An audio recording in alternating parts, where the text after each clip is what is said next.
আল্লাহ রাসূল সাল্লাল্লাহু আলাইহি ওয়াসাল্লাম তায়েফের দিকে রওনা করলেন। তায়েফে গেলেন। সফর সঙ্গী ছিল আল্লাহ রাসূল সাল্লাল্লাহু আলাইহি ওয়াসাল্লামের পালক পুত্র যায়েদ ইবনে হারিসা। নবী করিম সাল্লাল্লাহু আলাইহি ওয়াসাল্লাম যায়েদ ইবনে হারিসাকে নিয়ে তায়েফে গেলেন। তায়েফে গিয়ে তিন ভাই মাসউদ, হাবিব, আবদিয়ালি, এই তিন ভাইয়ের কাছে প্রথমে দাওয়াত দিলেন। তিন ভাইকে আল্লাহ রাসূল দ্বীন ইসলামের দিকে দাওয়াত দিলেন। আল্লাহ রাসূল সাল্লাল্লাহু আলাইহি ওয়াসাল্লাম যখন তাদেরকে দাওয়াত দিলেন, একজন বলে উঠলো, মুহাম্মদ, কুরাইশদের মধ্যে কি আল্লাহ আর কাউরে পায় নাই, তোমারে নবী হিসেবে পাঠাইছেন? আরেকজন বলে, হ্যাঁ মুহাম্মদ, নবুয়ত দেওয়ার মতো কি আর কোন লোক পান নাই? আল্লাহ রাব্বুল আলামিন তোমাকে কোন যোগ্যতায় বাছাই করেছেন, তোমাকে কোন যোগ্যতায় আল্লাহ নবী বানিয়েছেন?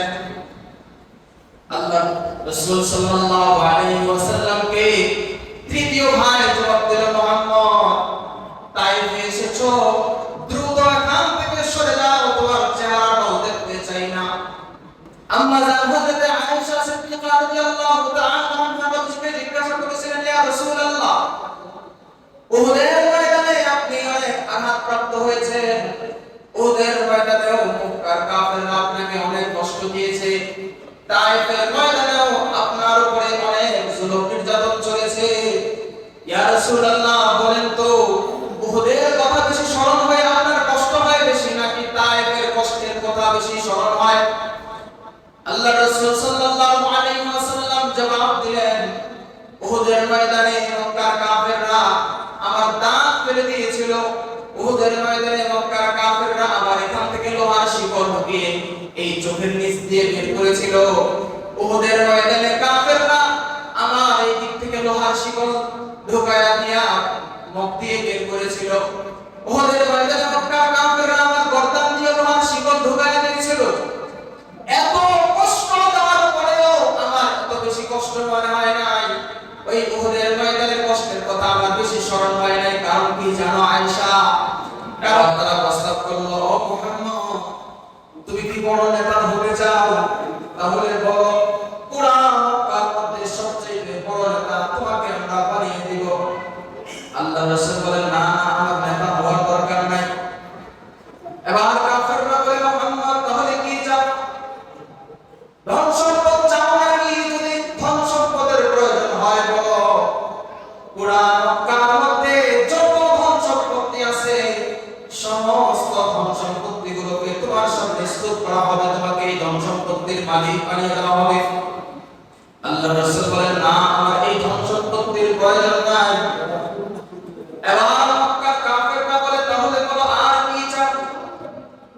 তোমার কি কোনো নারীর প্রয়োজন আছে নাকি? বলো, যদি নারী চাও তাহলে মক্কার মধ্যে সবচাইতে সুন্দরী যে নারী আছে, ওই সবচাইতে সুন্দরী নারীর সাথে তোমাকে বিবাহ দেওয়া হবে, তারপরেও তুমি তোমার ইসলাম থেকে বিরত থাকো। আল্লাহ রাসূল সাল্লাল্লাহু আলাইহি ওয়াসাল্লাম দায়িত্বহীন কণ্ঠে সেদিন জবাব দিয়েছিলেন, ও চাচা, মক্কার কাফেররা আসমানের সূর্য থেকে যদি আমার ডান হাতে এনে দেয় আর বাম হাতে আসমানের চন্দ্রটাকে এনে দেয়, তারপরেও আমি যে দ্বীনের দাওয়াত দিতেছি এই দ্বীনের দাওয়াত থেকে কিঞ্চিত পরিমাণ সরব না। বিসমিল্লাহির রাহমানির রাহিম। লাকাদ কানা লাকুম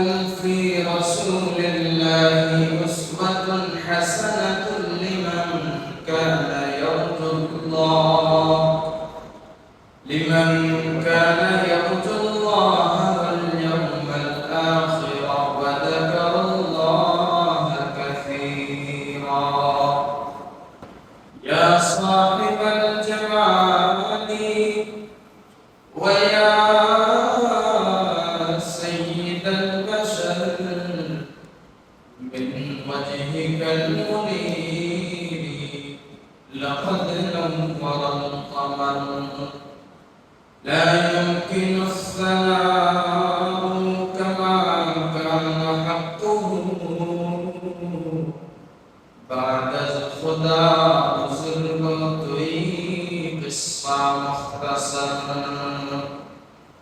अल्लाह पाक रब्बुल आलमीन नबी करीम सल्लल्लाहु अलैहि वसल्लम के हयात दिएছিলেন 63 বছর। 63 বছরের এই হায়াতে আল্লাহ রাসূল সাল্লাল্লাহু আলাইহি ওয়াসাল্লাম নবুয়ত প্রাপ্ত হন 40 বছর বয়সে। তো বাকি 23 বছরের জিন্দেগি হলো নবীজি নবী হিসাবে, আর এর আগে 40 বছর সেটা হলো নবীজি মুহাম্মদ ইবনে আব্দুল্লাহ হিসাবে। আব্দুল্লাহর বেটা মুহাম্মদ তখন নবী নয়। তো নবীজি নবী হিসাবে দুনিয়াতে বেঁচে ছিলেন 23 বছর। এই 23 বছরের জিন্দেগিতে আল্লাহ রাসূল সাল্লাল্লাহু আলাইহি ওয়াসাল্লাম কিয়ামত পর্যন্ত যত মুসলমানদের যত সংকট আছে, যত সমস্যা আছে, সমস্ত সমস্যার সমাধান আল্লাহ রাসূল সাল্লাল্লাহু আলাইহি ওয়াসাল্লাম করে গেছেন। নবী করিম সাল্লাল্লাহু আলাইহি ওয়াসাল্লামকে নবুয়ত দেওয়ার পর নবীজির উপর প্রথমত মানসিক নির্যাতন শুরু হলো। এরপর আল্লাহ রাসূল সাল্লাল্লাহু আলাইহি ওয়াসাল্লামের উপর শারীরিক নির্যাতন শুরু হলো। শারীরিক নির্যাতন কেমন? মক্কায় থাকাকালীন আল্লাহ রাসূল সাল্লাল্লাহু আলাইহি ওয়াসাল্লামের উপর শারীরিক নির্যাতন, আল্লাহ রাসূলের সাহাবাদের উপরেও অনেক শারীরিক নির্যাতন হয়েছে।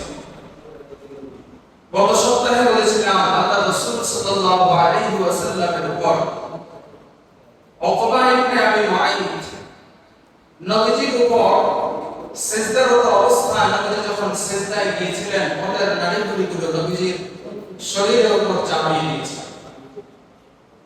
আরেকবার আল্লাহ রাসূল সাল্লাল্লাহু আলাইহি ওয়াসাল্লাম কাবা শরীফের হিজর একটা জায়গার নাম স্থান, ওই জায়গা নবী করিম সাল্লাল্লাহু আলাইহি ওয়াসাল্লাম নামাজ আদায় করতেছিলেন।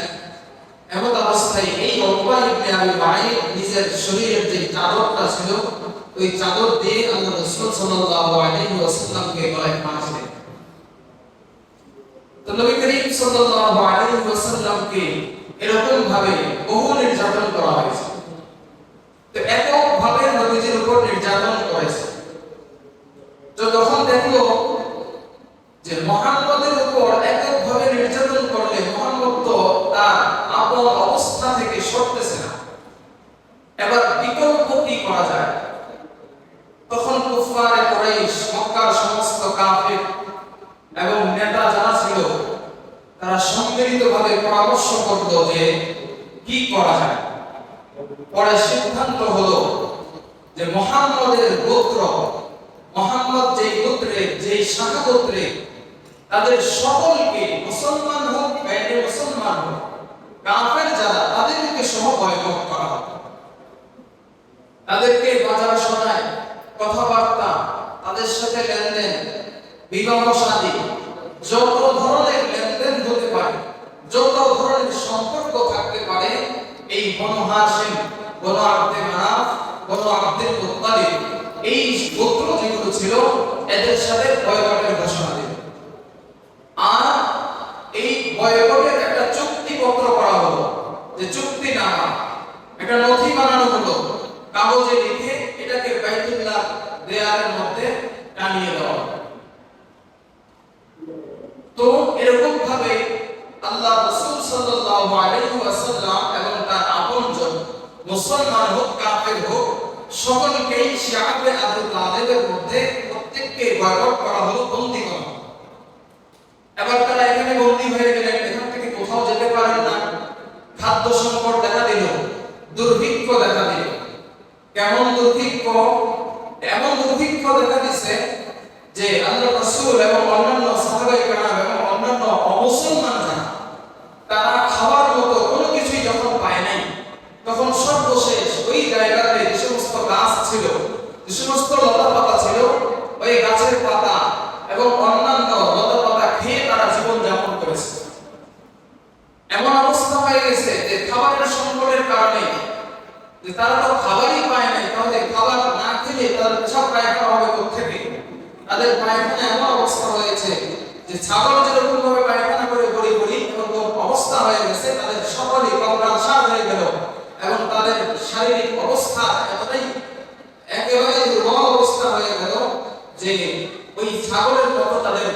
পায়খানা করা লাগবে।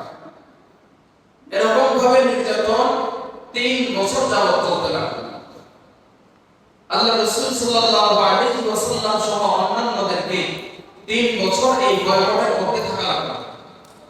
এরপর ওই যে তারা একটা চুক্তিপত্র লিখে বাইতুল্লাহর উপরে টানিয়ে দিয়েছিল, ওই চুক্তিপত্রটা যেখানে শুধু আল্লাহর নাম আছে, এই আল্লাহ তাআলার নাম ছাড়া অন্য সমস্ত লেখাগুলোকে ওই বোকায় সে খেয়ে ফেলেছে। এবার যখন ওই বোকা খেয়ে ফেলছে, এখন তাদের ওই তো চুক্তিপত্র এখন আর বাকি নেই। এবার আল্লাহ রাসূল সাল্লাল্লাহু আলাইহি ওয়াসাল্লাম সহ অন্যান্যদেরকে সেখান থেকে খালাস দেওয়া হলো, মুক্তি দেওয়া হলো।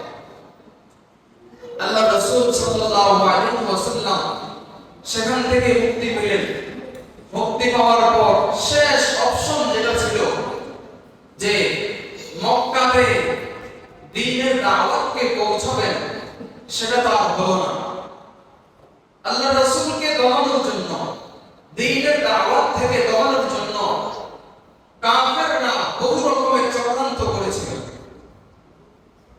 একবার সমস্ত কাফেররা মিলে সিদ্ধান্ত নিল যে মুহাম্মদের কাছে যাওয়া হবে, তার কাছে প্রস্তাব দেওয়া হবে।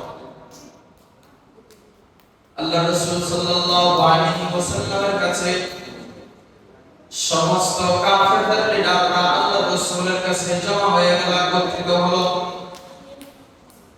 আল্লাহ রাসূল সাল্লাল্লাহু আলাইহি ওয়াসাল্লামের কাছে এই সমস্ত কাফেররা গিয়ে এবার নবীজির কাছে একটা প্রস্তাব পেশ করলো। নবীজিকে গিয়ে বলা হলো, মুহাম্মদ,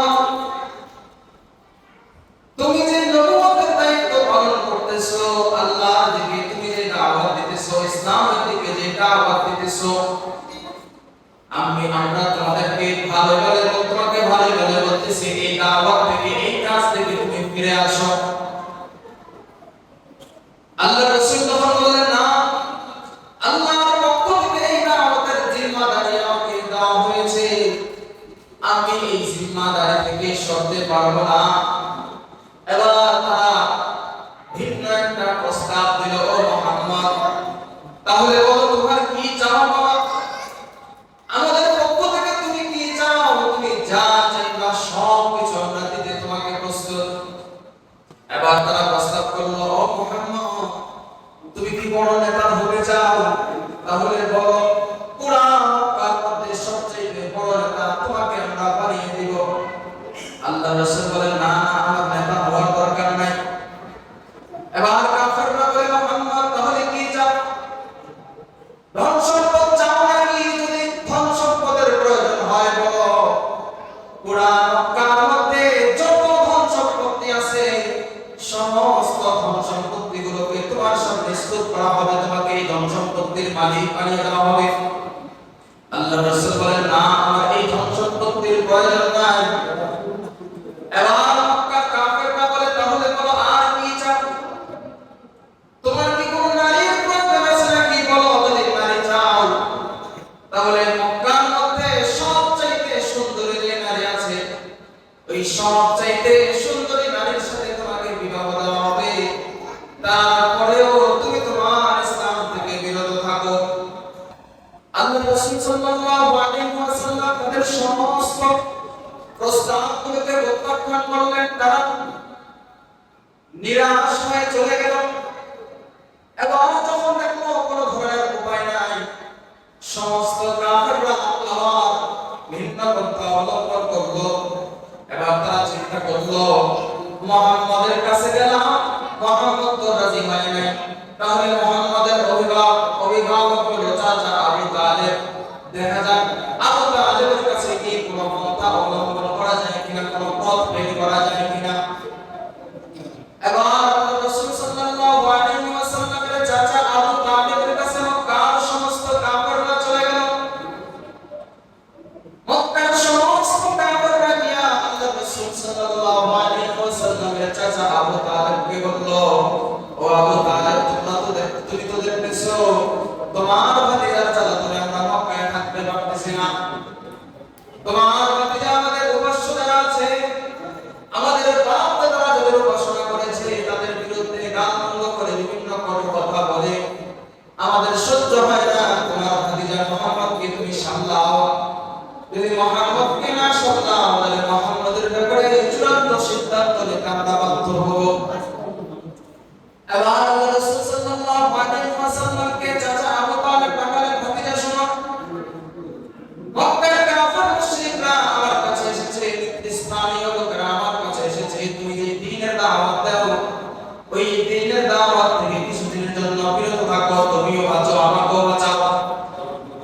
আল্লাহ রাসূল সাল্লাল্লাহু আলাইহি ওয়াসাল্লাম দায়িত্বহীন কণ্ঠে সেদিন জবাব দিয়েছিলেন, চাচা মক্কার কাফিররা আসমানের সূর্য থেকে যদি আমার ডান হাতে এনে দেয় আর বাম হাতে আসমানের চন্দ্রটাকে এনে দেয়, তারপরেও আমি যে দ্বীনের দাওয়াত দিতেছি এই দ্বীনের দাওয়াত থেকে কিঞ্চিত পরিমাণ সরব না।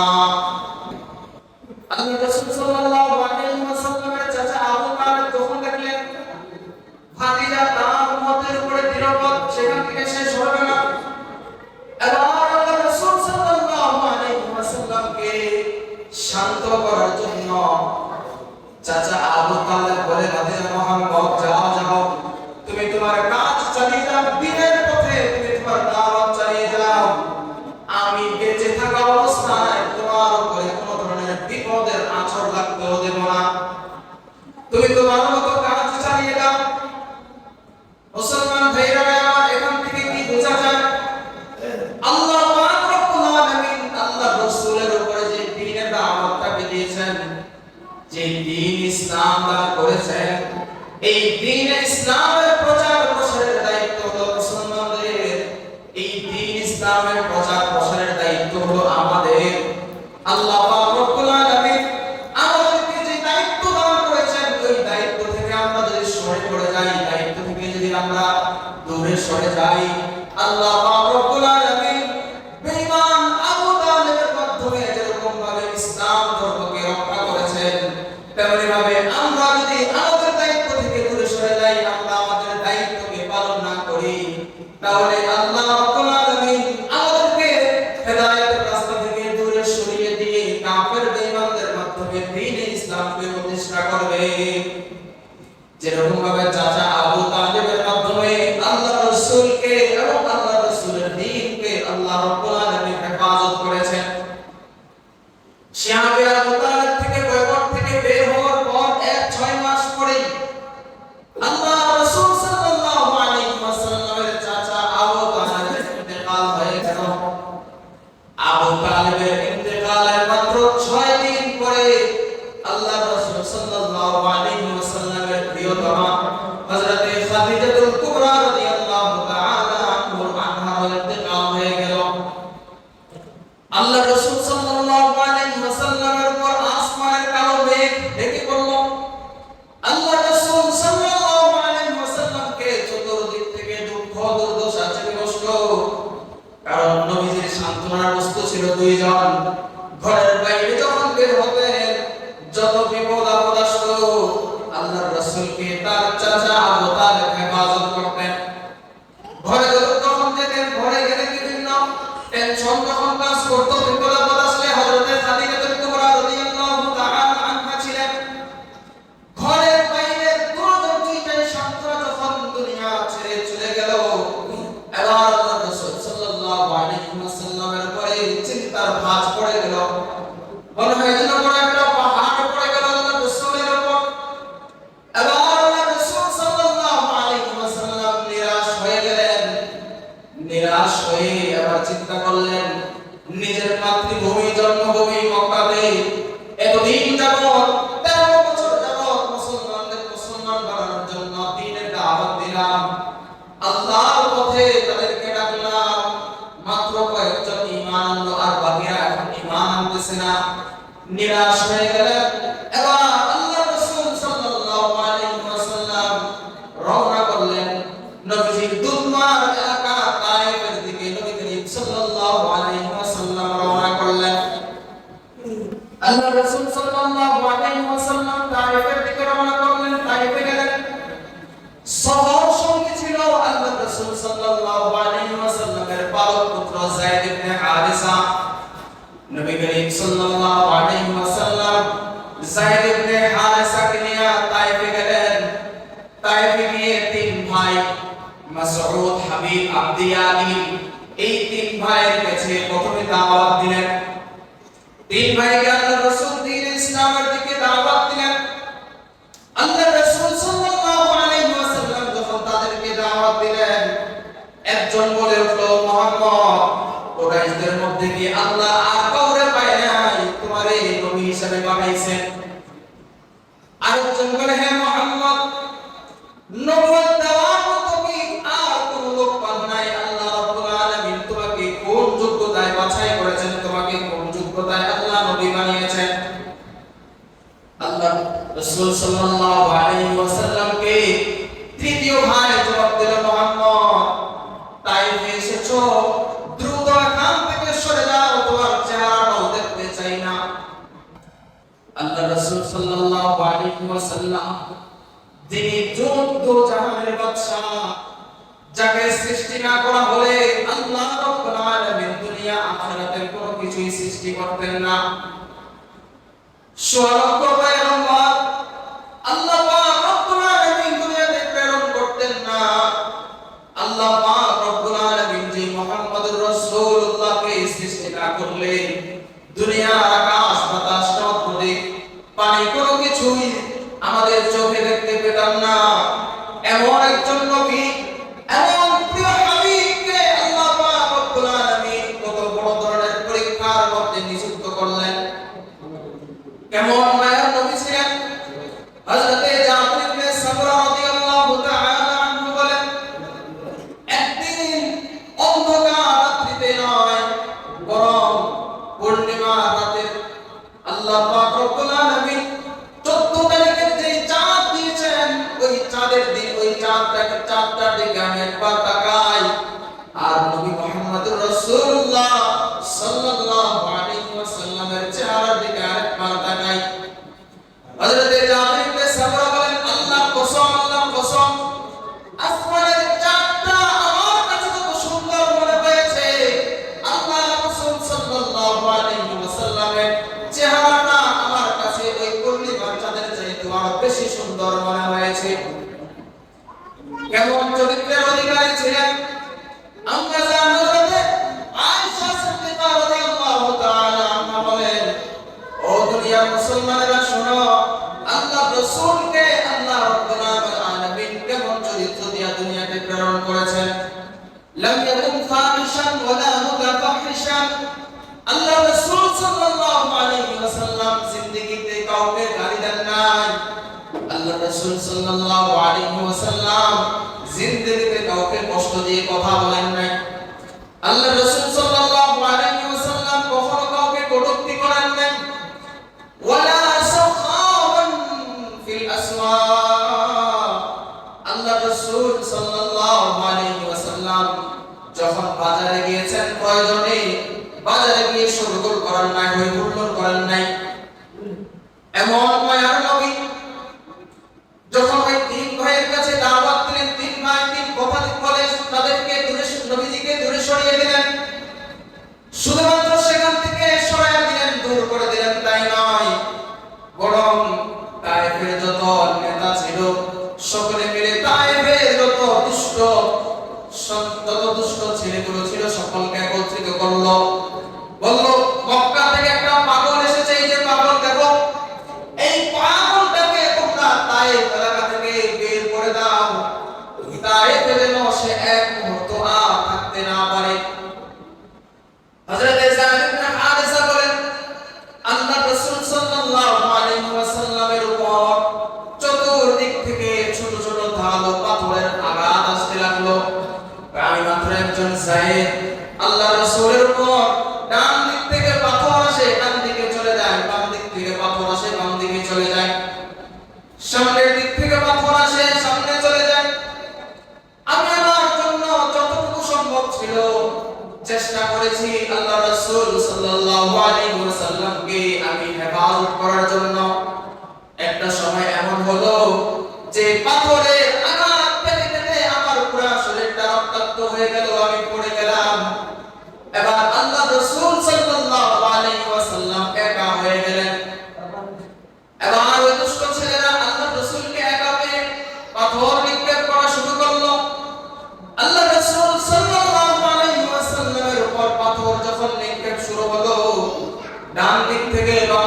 থেকে, সামনে দিক থেকে, চতুর্দিক থেকে নবী করিম সাল্লাল্লাহু আলাইহি ওয়াসাল্লামের উপর ছোট বড় ধারালো পাথরের আঘাত আসতে লাগলো। আল্লাহ রাসূল সাল্লাল্লাহু আলাইহি ওয়াসাল্লাম মাটিতে লুটিয়ে পড়লেন। আবার আল্লাহ রাসূল সাল্লাল্লাহু আলাইহি ওয়াসাল্লামের হুঁশ ফিরে আসলো। আবার রওনা করলেন সামনের দিকে। আবার তারা আঘাত করা শুরু করলো। আল্লাহ রাসূল সাল্লাল্লাহু আলাইহি ওয়াসাল্লাম আবার এক জায়গায় বসে পড়লেন। নবী করিম সাল্লাল্লাহু আলাইহি ওয়াসাল্লামের উপর নির্যাতন এই যে শুরু হয়েছে আর থামতেছে না। নবী করিম সাল্লাল্লাহু আলাইহি ওয়াসাল্লাম এক জায়গায় বসে পড়লেন। এক দুষ্ট ছেলে নবীজির ডান হাতে ধরে এভাবে দাঁড় করিয়ে দিল। দাঁড় করিয়ে দিয়ে এবার বলল, বাম দিক থেকে তোমরা পাথর নিক্ষেপ করো। আল্লাহ রাসূল সাল্লাল্লাহু আলাইহি ওয়াসাল্লাম বেহুশ হয়ে পড়ে গেলেন। আবার বাম দিক থেকে ডান বাহুতে আল্লাহ রাসূলের বাহুতে ধরে দাঁড় করিয়ে দিল। আবার বলল, ডান দিক থেকে তোমরা পাথর নিক্ষেপ করো। আল্লাহ রাসূল সাল্লাল্লাহু আলাইহি ওয়াসাল্লামের পাথরের নিক্ষেপে নবীজির পুরো শরীরটা রক্তাক্ত হয়ে গেল। নবীজির হাত থেকে বাহু থেকে রক্ত পড়া শুরু করলো। আল্লাহ রাসূল সাল্লাল্লাহু আলাইহি ওয়াসাল্লাম রক্ত পড়তেছে। রক্ত যখন পড়বে আল্লাহ রাসূল রক্তগুলোকে হাত দ্বারা বিভিন্নভাবে প্রতিহত করতেছেন। কারণ কি উদ্দেশ্য হলো যে আল্লাহ রাসূল সাল্লাল্লাহু আলাইহি ওয়াসাল্লামের এক ফোঁটা রক্ত যদি তায়েফের ময়দানে পড়ে আল্লাহ পাক রব্বুল আলামিন গোটা তায়েফটাকে ধ্বংস করে দিবেন। আল্লাহ রাসূল সাল্লাল্লাহু আলাইহি ওয়াসাল্লাম রক্তগুলোকে জমিনে পড়তে দিচ্ছেন না। নবীজির পুরো শরীরটা রক্তাক্ত হয়ে গেল। আল্লাহ রাসূল সাল্লাল্লাহু আলাইহি ওয়াসাল্লামের শরীর কেমন রক্তাক্ত হলো? নবীজির যেই জুতা পরিধান করেছেন জুতার সাথে নবীজির পা লেগে গেল। টানেন কিন্তু সরে না, জুতা বের হয় না। জুতা আল্লাহ রাসূল সাল্লাল্লাহু আলাইহি ওয়াসাল্লামের শরীরের সাথে একদম লেগে গেল। আম্মা জান হযরত আয়েশা সিদ্দিকা রাদিয়াল্লাহু তাআলা আনহা নবীকে জিজ্ঞাসা করেছিলেন, ইয়া রাসূলুল্লাহ, উহুদের ময়দানে আপনি অনেক আঘাতপ্রাপ্ত হয়েছেন। উহুদের ময়দানেও মক্কার কাফেররা আপনাকে অনেক কষ্ট দিয়েছে। তায়েফের ময়দানেও আপনার উপরে অনেক জুলুম নির্যাতন চলেছে। ইয়া রাসূলুল্লাহ, বলেন তো উহুদের কথা বেশি স্মরণ হয় আপনার কষ্ট হয় বেশি, নাকি তায়েফের কষ্টের কথা বেশি স্মরণ হয়? আল্লাহ রাসূল সাল্লাল্লাহু আলাইহি ওয়াসাল্লাম জবাব দিলেন, উহুদের ময়দানে মক্কার কাফেররা আমার দাঁত ফেলে দিয়েছিল। উহুদের ময়দানে মক্কার কাফেররা আমার এখান থেকে লোহার শিকল ঢুকিয়ে এই চোখের নিচ দিয়ে বের করেছিল। উহুদের ময়দানে কাফেররা আমার এই দিক থেকে লোহার শিকল ঢুকায়া দিয়া মুখ দিয়ে বের করেছিল। উহুদের ময়দানে মক্কার কাফেররা আমার গর্দান দিয়ে লোহার শিকল ঢুকায়া দিয়েছিল। এত কষ্ট দেওয়ার পরেও আমার এত বেশি কষ্ট মনে হয় নাই। ওই উহুদের ময়দানের কষ্টের কথা আমার বেশি স্মরণ হয় নাই। কারণ কি জানো আয়েশা? কারণ হলো আমার ডানে ছিল আবু বকর, বামে ছিল ওমর। ডানে ছিল আবু বকর, বামে ছিল ওমর, সামনে ছিল আলী। আর বহু সাহাবীরা আমার সাথে ছিল, যারা আমার আপনজন, আমার কাছের মানুষ। এতটা বেশি কষ্ট হয় নাই কারণ তারা আমাকে সান্ত্বনা দিয়েছিল। আমার আপন মানুষগুলো আমার পাশে ছিল। কিন্তু তায়েফের ময়দানে যখন আমি গিয়েছিলাম, একজন মানুষ আমার পরিচিত না, একজন আমার আপনজন না। শুধুমাত্র যায়েদ ইবনে হারিসা ছিলেন। যেই যায়েদ ইবনে হারিসা আল্লাহর রাসূল সাল্লাল্লাহু আলাইহি ওয়াসাল্লামের পালক পুত্র ছিলেন। আল্লাহ রাসূলের কোন আপনজন তায়েফের ময়দানে আল্লাহ রাসূল সাল্লাল্লাহু আলাইহি ওয়াসাল্লামের পাশে ছিল না। এইজন্য নবী বলেন, আয়েশা, তায়েফের ময়দানের কষ্ট আমার বেশি স্মরণ হয়। তায়েফের কথা স্মরণ করে আমার বুকটা ঝাঁঝরা হয়ে যায়। তায়েফের কথাটা আমার বেশি স্মরণ হয়। এবার আল্লাহ রাসূল সাল্লাল্লাহু আলাইহি ওয়াসাল্লাম মার খেতে খেতে সামনের দিকে রওনা করলেন। সামনের দিকে যেতে যেতে যেতে যেতে এবার একটা পাহাড় পড়লো, যে পাহাড়ের উপরে আর কোনো পথ দেখা যাচ্ছে না। আল্লাহ রাসূল সাল্লাল্লাহু আলাইহি ওয়াসাল্লাম সেখানেই পড়ে গেলেন। সেখানে মক্কার কাফেররা নবীজির উপরে ছোট বড় পাথর নিক্ষেপ করা শুরু করলো। কিছু দুষ্ট বালক ওই যে পাহাড় ছিল পাহাড়ের উপরে চলে গেল। এবার পাহাড়ের উপর থেকে বড় একটা পাথর নিয়ে আল্লাহ রাসূল সাল্লাল্লাহু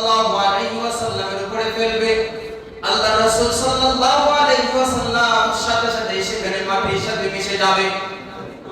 যখন মক্কার ওই তায়েফের দুষ্ট ছেলেরা পাথর নিয়ে আল্লাহ রাসূল সাল্লাল্লাহু আলাইহি ওয়াসাল্লামের উপরে ছেড়ে দিল, গায়ের থেকে আওয়াজ আসলো, ইয়া জাবাল উকিফ, এ পাহাড়, এই পাথর থেমে যাও, ইয়া হাজার উকিফ, এ পাথর থাম থাম। কার উপরে করতেছিস? আল্লাহ রাসূল সাল্লাল্লাহু আলাইহি ওয়াসাল্লামের উপরে ওই পাথরটা আর পড়ে নাই। গায়েবী আওয়াজের কারণে আল্লাহ রাসূল সাল্লাল্লাহু আলাইহি ওয়াসাল্লামকে আল্লাহ পাক রব্বুল আলামিন হেফাজত করলেন। আল্লাহ রাসূলের বেহুশ অবস্থা এখনো সরে নাই।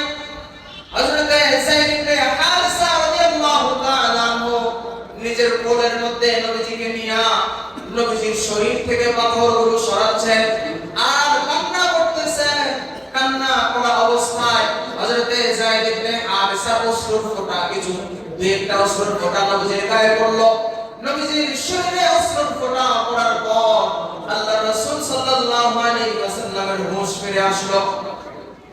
আল্লাহ রাসূল সাল্লাল্লাহু আলাইহি ওয়াসাল্লাম জিজ্ঞাসা করলেন, ও যায়েদ, কান্না করো কেন? হযরত যায়েদ ইবনে হারিসা বলেন, ইয়া রাসূলুল্লাহ, আপনি কি দেখতেছেন না আপনার কি অবস্থা করেছে এই দুষ্ট ছেলেরা? তায়েফের মানুষেরা আপনার সাথে কি আচরণ করেছে? ইয়া রাসূলুল্লাহ, আপনার থেকে এই যে আপনার উপরে এত কষ্ট হয়েছে, এত নির্যাতন করা হয়েছে, ইয়া রাসূলুল্লাহ, আর তো সহ্য হচ্ছে না।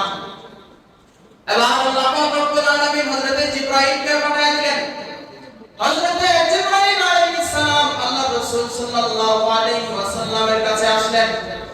আল্লাহ রাসূলের কাছে এসে নবীজিকে সালাম দিলেন জিবরাইল।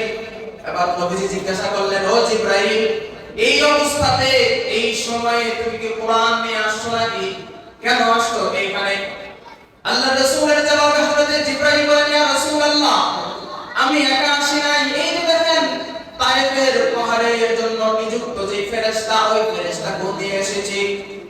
এবার আল্লাহ রাসূল সাল্লাল্লাহু আলাইহি ওয়াসাল্লামকে ওই পাহাড়ের নিয়ন্ত্রক ফেরেশতা বলেন, ইয়া রাসূলুল্লাহ, আপনি যদি আদেশ করেন, আপনি কি চান আপনি বলেন। আপনি যদি বলেন তায়েফের সমস্ত মানুষগুলোকে, এই যে দুইটা পাহাড় আছে, এই দুইটা পাহাড় দিয়ে একবারে তাদেরকে চাপা দিয়ে তাদেরকে মেরে ফেলবো। আল্লাহ রাসূল সাল্লাল্লাহু আলাইহি ওয়াসাল্লাম বলেন, না না, তাদেরকে মারার দরকার নাই, কারণ তারা তো বুঝে না, হতে পারে তাদের ঔরস থেকে তাদের সন্তান যারা আসবে তারা আমার দ্বীনের ইসলামের দাওয়াতকে কবুল করবে, তারা আমার কথাকে মানবে, তারা আমার কথাকে বাস্তবায়ন করবে, তারা আমার দ্বীনকে আল্লাহ পাক রব্বুল আলামিনের দেওয়া প্রদত্ত এই জিম্মাদারিকে কিয়ামত পর্যন্ত তাদের মাধ্যমে আল্লাহ রব্বুল আলামিনের দ্বীনকে হেফাজত করবেন। মুসলমান ভাইরা, আল্লাহ পাক রব্বুল আলামিন এই যে দ্বীন ইসলাম দান করেছেন, আল্লাহ পাক রব্বুল আলামিনের ঘোষণা, আল-ইয়াওমা আকমালতু লাকুম দীনাকুম ওয়া আতমামতু আলাইকুম নি'মাতি ওয়া রাদিতু লাকুমুল ইসলাম দীনা। আল্লাহ রাব্বুল আলামিন তোমাদের জন্য দ্বীন ইসলামকে পরিপূর্ণ ধর্ম হিসেবে, আল্লাহ বলেন তোমাদের জন্য দ্বীন ইসলামকে পরিপূর্ণ ধর্ম হিসেবে আমি তোমাদের জন্য মনোনীত করেছি, এবং এই দ্বীনকে আজকের দিনে পূর্ণাঙ্গ হিসেবে আমি ঘোষণা দিলাম। কাজেই যে দ্বীন ইসলাম আল্লাহ রাব্বুল আলামিন আমাদেরকে দান করেছেন, কিয়ামত পর্যন্ত এই দ্বীন ইসলামের হেফাজতের দায়িত্ব কার? এই দ্বীন ইসলামকে আল্লাহ রাব্বুল আলামিন হেফাজত করবেন, তবে কার মাধ্যমে? আল্লাহ কি আসমান থেকে এসে এসে দ্বীনকে হেফাজত করবেন নাকি? বরং আল্লাহ রাব্বুল আলামিন যে দ্বীন দান করেছেন, এই দ্বীনকে আল্লাহ রাব্বুল আলামিন আমার থেকে, আপনার থেকে কোন গোলামকে, কোন বান্দাকে বাছাই করে করে, নির্বাচন করে করে, তার মাধ্যমে আল্লাহ রাব্বুল আলামিন দ্বীন ইসলামকে হেফাজত করবেন।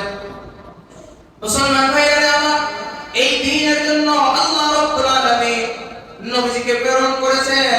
পয়গম্বর আলাইহিস সালাম বহু জুলুম নির্যাতন সহ্য করেছেন, রক্তাক্ত হয়েছেন, যুদ্ধের নেতৃত্ব দিয়েছেন। এই দ্বীনের জন্য সাহাবায়ে কেরাম নিজের জন্মভূমি, মাতৃভূমি সব কিছু ত্যাগ করে দিয়ে সারা বিশ্বের মধ্যে ছড়িয়ে ছিটিয়ে গেছেন। সারা বিশ্বের মধ্যে দ্বীনের দাওয়াতকে আল্লাহ রাসূলের সাহাবারা ছড়ায় দিয়েছেন। এই দ্বীনের জন্য হযরত কুতাবা ইবনে মুসলিম পাহাড়িকে আফ্রিকার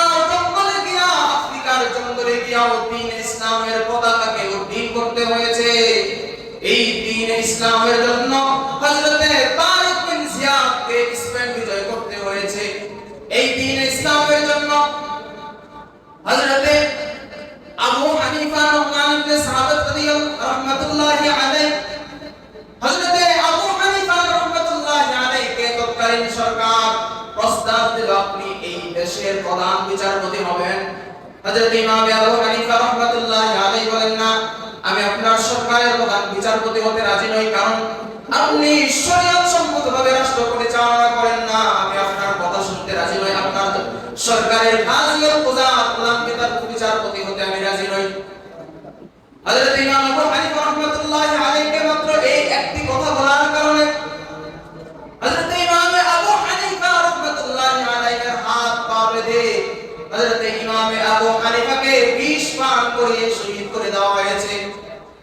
হযরত ইমাম আবু হানিফার লাশ যখন জেলখানা থেকে বের হয়, ৯০,০০০ খ্রিস্টান শুধুমাত্র ইমাম আবু হানিফার লাশ দেখে মুসলমান হয়েছে। হযরত ইমাম আহমদ ইবনে হাম্বল রাহমাতুল্লাহি আলাইহি যখন খলিফা মুতাসিম বিল্লাহর সাথে দ্বন্দ্ব শুরু হয়ে গেল, খালকে কোরআনের মাসআলায় খলিফা মুতাসিম বিল্লাহর সাথে হযরত ইমাম আহমদ ইবনে হাম্বলের সাথে দ্বন্দ্ব হয়ে গেল। আল্লাহর রাসূল সাল্লাল্লাহু আলাইহি ওয়াসাল্লামের এই দ্বীনকে রক্ষা করার জন্য ইমাম আহমদ ইবনে হাম্বল রাহমাতুল্লাহি আলাইহি বাদশার সামনে মাথা নত করলেন না, বরং দ্বীনে ইসলামকে অটুট রাখার জন্য নিজের মতের উপরে অটুট ছিলেন। ইমাম আহমদ ইবনে হাম্বল রাহমাতুল্লাহি আলাইহিকে এই কারণে এমন শাস্তি দেওয়া হয়েছে, ইমাম আহমদ ইবনে হাম্বলকে কোরআন আঘাতে আঘাতে ইমাম আহমদ ইবনে হাম্বলের শরীরের চামড়াগুলোকে খসিয়ে দেওয়া হয়েছে। ইমাম আহমদ ইবনে হাম্বল রাহমাতুল্লাহি আলাইহির এই কুরবানিকে দ্বীন ইসলামের জন্য, এই কুরবানিকে আল্লাহ রাব্বুল আলামিন কেমন কবুল করেছেন। আল্লাহ রাসূল সাল্লাল্লাহু আলাইহি ওয়াসাল্লাম ইমাম শাফিঈ রাহমাতুল্লাহি আলাইহিকে সালাম দিয়ে বলেন, ও ইমাম শাফিঈ, যাও আমার আহমদকে যা সালাম জানাও, আর আহমদকে বলো, আহমদ যদি ঠিক থাকে দ্বীন ইসলাম ঠিক থাকবে। ইমাম আহমদ ইবনে হাম্বল রাহমাতুল্লাহি আলাইহি তার মতের উপর অটুট ছিলেন। দ্বীন ইসলামও তার আপন জায়গা ঠিক ছিল। এই দ্বীন ইসলামের জন্য মুজাদ্দিদ আল-ফিসানি রাহমাতুল্লাহি আলাইহিকে জিন্দাখানায় বন্দী হতে হয়েছে।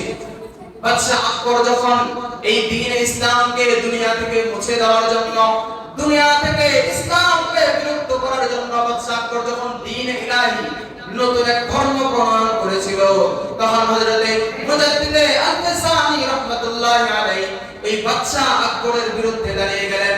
আল্লাহ পাক রব্বুল আলামিন যুগে যুগে এই সমস্ত পয়গম্বর, যুগে যুগে সাহাবায়ে কেরাম, যুগে যুগে আম্বিয়ায়ে কেরাম, যুগে যুগে ওলিদের মাধ্যমে, যুগে যুগে ইমামদের মাধ্যমে, মুজতাহিদদের মাধ্যমে আমাদের এই পর্যন্ত দ্বীন ইসলামকে টিকিয়ে রেখেছেন। কাজেই বোঝা গেল দ্বীন ইসলামকে আল্লাহ রাব্বুল আলামিন কিয়ামত পর্যন্ত অটুট রাখবেন।